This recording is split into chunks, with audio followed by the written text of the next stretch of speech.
예레미야 46장부터는 이제까지의 말씀과 이제 방향을 틀어가지고 이방 나라들에게 주시는 말씀입니다. 앞선 본문에서 하나님은 심으시기도 하고 뽑으시기도 한다 이렇게 말씀을 하셨습니다. 모든 것이 하나님의 주권 아래에 있다는 의미입니다. 여러분, 모든 것은 하나님의 주권 아래에 있습니다. 우리는 모든 것들이 우연히 이루어졌거나 혹은 내가 원치 않는 어떤 일들이 어떻게 일어났다 이렇게 생각하지만 진짜 너무 부럽지 않으세요? 저는 진짜 너무 부러워요. 저도 크면 희윤이처럼 되고 싶어요. 근데 우리는 모든 것에 대해서 하나님의 주권 아래에 있다는 것을 꼭 인식하셔야 됩니다. 이게 안 돼서 우리는 그렇게 억울하기도 하고 그렇게 서운하기도 하고 그렇게 막 마음이 힘들기도 한 건데, 사실 모든 건 하나님의 주권 아래에 있다는 것을 진짜 기억해야 됩니다. 이방 나라들은 하나님을 믿지 않는 민족이니까 그들은 다르겠지? 그렇지 않습니다. 그들의 삶도 하나님의 주권 아래에 있습니다.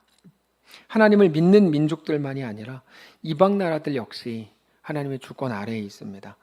자기들 힘으로 자기들 살 길을 찾아서 살아간다 생각을 하지만 여전히 하나님의 거대한 주권 아래에 있는 존재들이었기 때문에 하나님은 그들에게 대해서도 오늘 본문을 통해 말씀하십니다. 오늘 본문에서는 애굽에게 먼저 말씀을 주시는데, 애굽은 누구냐면 요시야를 죽인 민족입니다. 요시야는 남유다의 아주 훌륭한 왕이었는데 애굽의 바로느고에게 죽임을 당합니다. 그 바로느고에게 말씀을 오늘 본문에서 주시는 겁니다. 1절을 보면 이방 나라들에 대하여 선지자 예레미야에게 임한 여호와의 말씀이라 애굽에 관한 것이라. 곧 유다의 요시야 왕의 아들 여호야김 넷째 해에 유브라데 강가 갈기미스 전투에서 죽었거든요. 요시야가 갈기미스에서 바벨론의 느부갓네살 왕에게 패한 애굽의 왕 바로느고의 군대에 대한 말씀이라. 그러면서 이어지는 말씀들을 보면 그들이 무엇을 향해서 달려가고 있는지 적나라하게 말씀하십니다. 3절에 너희는 작은 방패와 큰 방패를 예비하고 나가서 싸운다. 그들의 매일의 목표는 전쟁이었습니다. 전쟁을 위해서 작은 방패와 큰 방패를 준비했습니다. 특별히 애굽의 가장 큰 자랑은 말로 싸우는 기병이었는데 기병에 대한 부분도 말씀하십니다. 4절에 너희 기병이여 말에 안장을 지워 타며 투구를 쓰고 나서며 창을 갈며 갑옷을 입으라.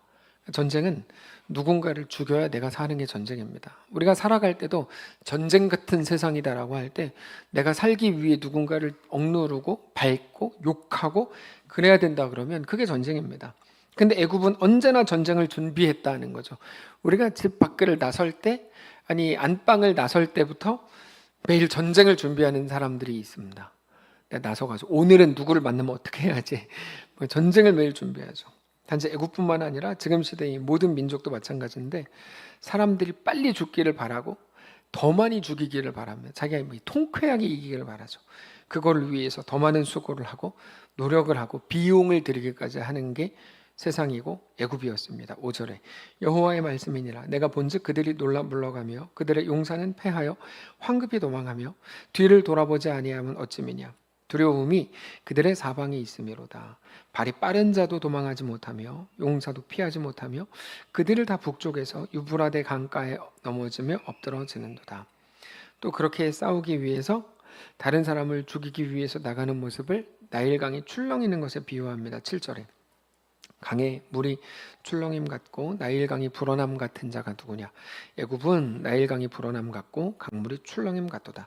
그가 이르되 내가 일어나 땅을 덮어 성읍들과 그 주민을 멸할 것이라. 여기 보면 나일강이 불어남 같다라고 하시는데 그 말은 지금은 뚝 안에 갇혀 있는데 그걸 너무 답답해 한다는 거야. 막 넘치고 싶어가지고. 그래서 곧 모든 이웃 나라들을 덮치려고 위협하고 죽이려고 막 달려들죠. 그게 얼마나 잔인한 모습이고 다른 사람을 죽여서 내가 평화를 얻겠다는 게 얼마나 무서운 생각입니까? 근데 그게 세상 나라다. 그래서 하나님이 그들을 보시면서 니네 마음대로 해봐라. 너희가 얼마나 악한지 내가 모든 것을 다 보고 있다 말씀을 하시죠. 9절에 말들아 달려라. 병거들아 정신없이 달려봐라. 용사여 나오라. 방패 잡은 구스 사람과 붓사람과 활을 당기는 루딤 사람이여 나올지니라 하거니와. 10절에 그날은 주 만군의 여호와께서 그의 원수의 대적에게 원수 갚는 보복일이라. 칼이 배부르게 삼키며 그들의 피를 넘치도록 마시리니 주 만군의 여호와께서 북쪽 유브라데 강가에서 희생 제물을 받으실 것임이로다. 그러나 다른 사람을 죽여서 너희가 평화를 얻는 게 아니라 너희는 결국 너희의 실패로 돌아가게 될 거다. 11절. 처녀 딸 애굽이여 길르앗으로 올라가서 유향을 취하라. 너가 치료를 많이 받아도 효력이 없어 낫지 못하리라. 너의 수치가 나라들에 들렸고 너의 부르짖음은 땅에 가득하나니 용사에게 걸려 넘어져 둘이 함께 엎드러짐이라. 너희가 뭐 계획하는 거 아무것도 안 이루어진다 이런 말입니다.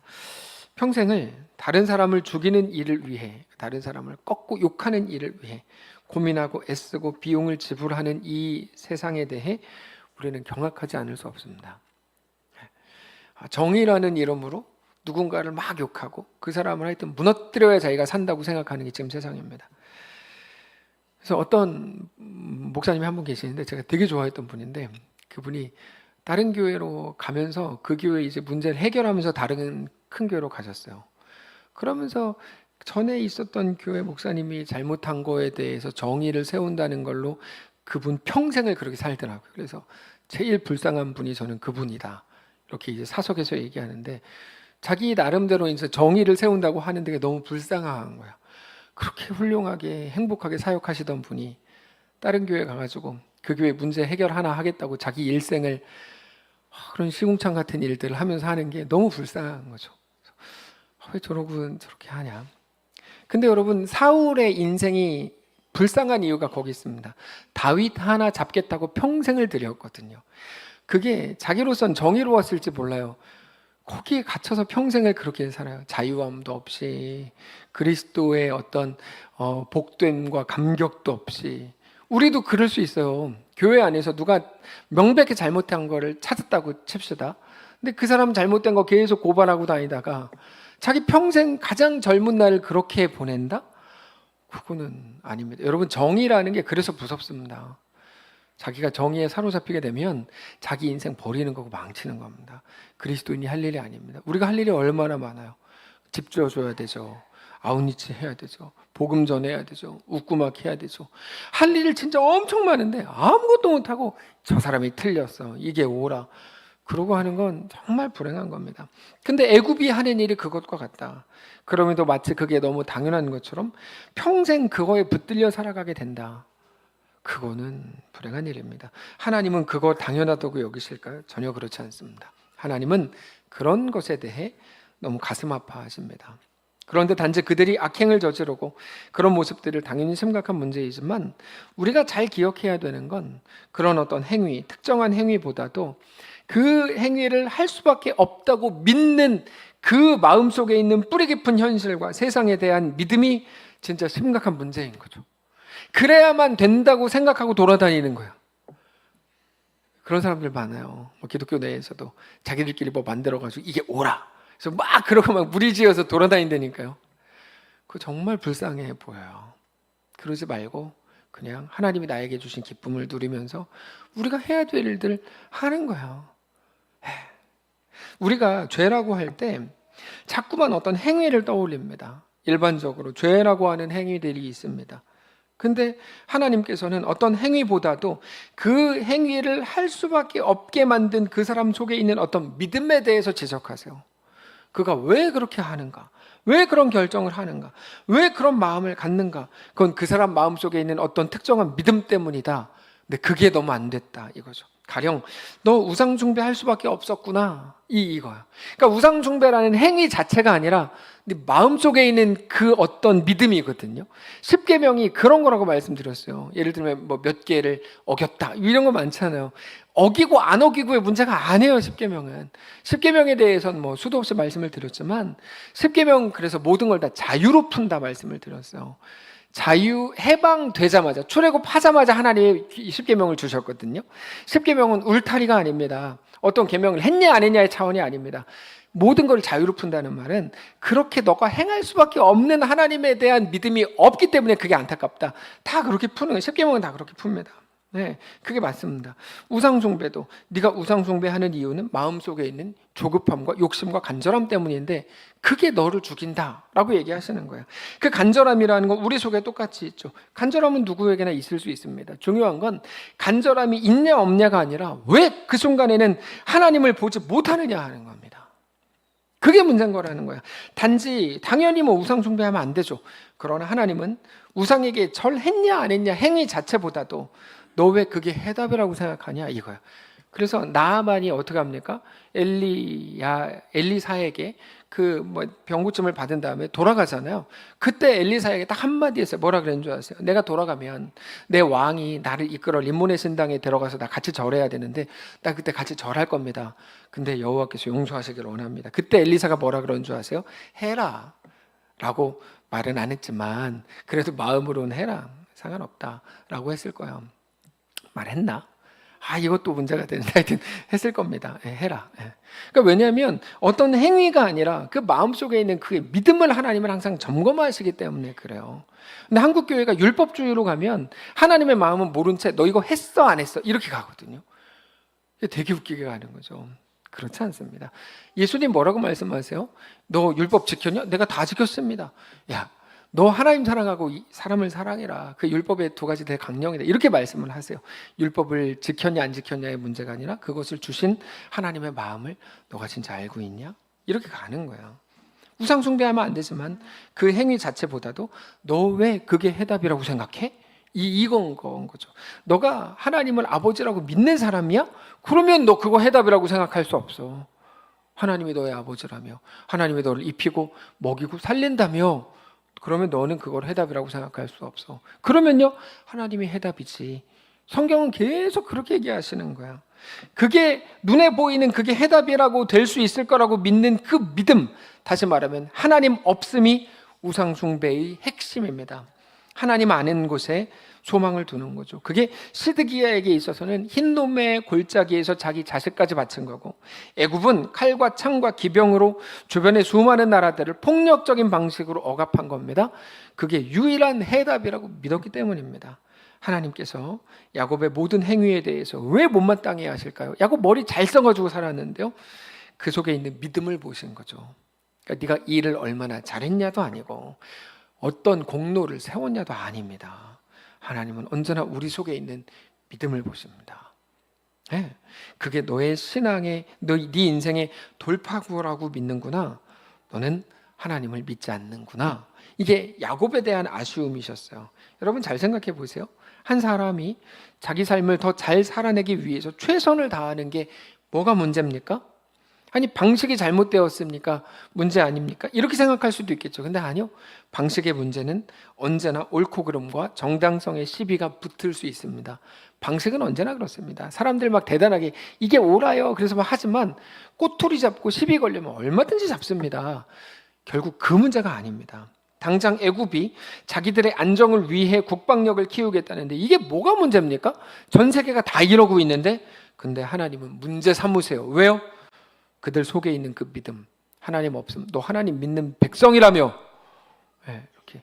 아니 정작 오늘 자겠습니다라고 신청한 분은 안 주무시고 다른 분이 주무시면 저분은 왜 안 주무시는 거죠?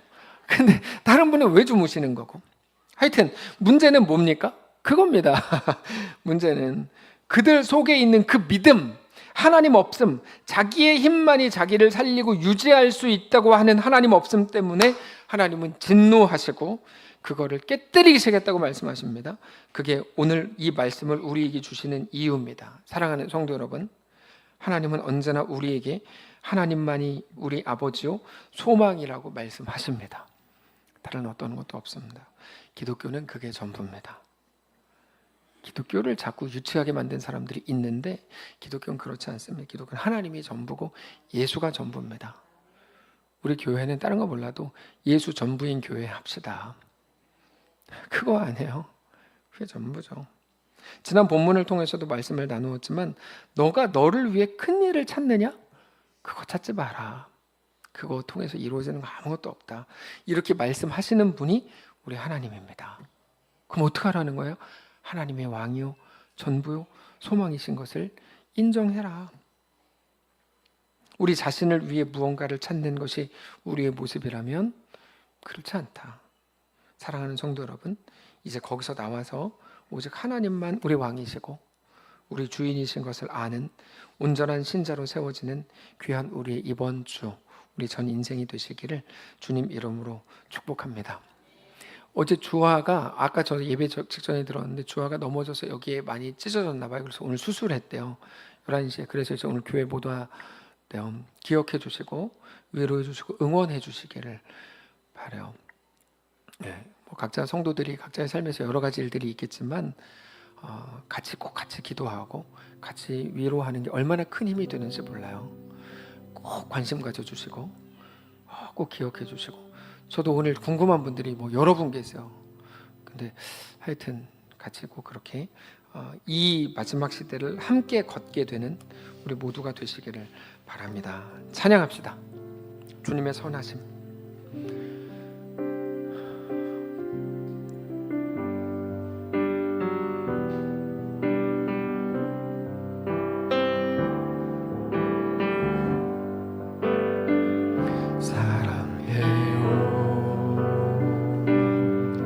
신실하신 나의 주님, 나의 삶 주님 안에 있네. 눈을 뜨는 아침부터 나 잠들기까지 우선하신 주를 노래하리. 사랑해요.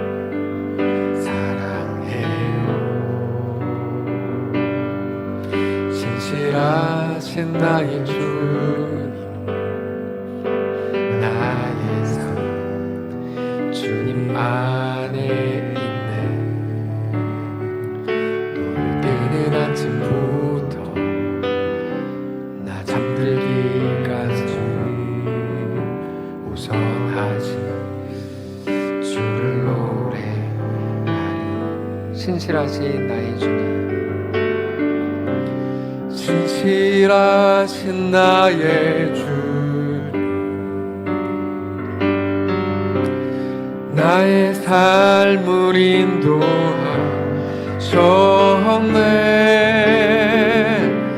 나의 모든 호흡 다해 우선하신 주를 노래하리. 하나님, 선하신 주님만 바라보길 원합니다. 우리 속에 이것만 해결되면 돼 라고 하는 우리가 믿는 해답이 너무 많습니다. 그래서 주님을 못 믿습니다. 우리를 불쌍히 여기시고 이제 모든 대안과 모든 해답이 우리 속에 싹 사라지게 하시고 하나님만 선명하게 보이는, 그래서 오히려 고난 중에 하나님을 더 바라보고 고난 중에 하나님을 더 발견하게 되고 고난 중에 하나님을 더 확인하게 되는 사랑하는 모든 성도들 다 되게 하시옵소서. 우리에게 새로운 한 달 6월을 주셨으니 이 새로운 한 달 시간 동안에 주님을 더 사랑하고 주님께 뜨겁게 나아가는 우리 모두가 되게 하여 주시옵소서. 어린아이가 큰 일을 만났고 또 그 부모도 여러 가지로 어려울 텐데 좀 그들을 위로하시고 주님 인도하여 주시고 하나님의 이끄심과 하나님의 선하심으로 가득 채우시는 귀한 그 믿음의 가정이 되게 하여 주시고, 종이 알지 못하는 여러 가지 일들 만난 가정들에게도 찾아가셔서 모든 것들을 통해 주님 위로하시고 하나님을 깊이 알고 깊이 만나는 기적 같은 한 달 6월 되도록 축복하시옵소서. 우리 주인 되신 살아계신 우리 주 예수님의 이름으로 기도합니다. 아멘. 우리 주 예수 그리스도의 은혜와 하나님 아버지의 다함없는 사랑과 성령의 교통인도 역사위로 함께 하시며 은사가 이 시간 주의 위로가 필요한 모든 자들 가운데, 주의 놀라운 은혜를 사모하는 자들 가운데, 그들의 자녀들 위해, 그들의 생업과 가정 위에, 사랑하는 이 교회 위에 이제로부터 영원까지 함께 계실지어다. 아멘.